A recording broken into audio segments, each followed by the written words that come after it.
Víťazky čitateľskej súťaže Petry Midlovej sme sa spýtali, aké má skúsenosti s dobročinnou aktivitou bežného obyvateľstva. Z zahraničia to poznám, konkrétne aj kamarátka, tak to je v Nemecku, sa stará vlastne o starších ľudí. Ona je hoci za to platená, ale berú ako minimálnu mzdu.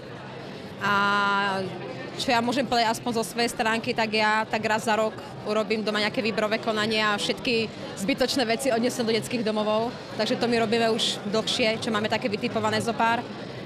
A určite treba tieto akcie podporovať a každopádne nejaké zbierky, nech sú kdekoľvek, či do detských domovov, alebo to hneď zo záchrany, alebo na rôzne choroby, rakovinu, leukémiu, podobne určite treba.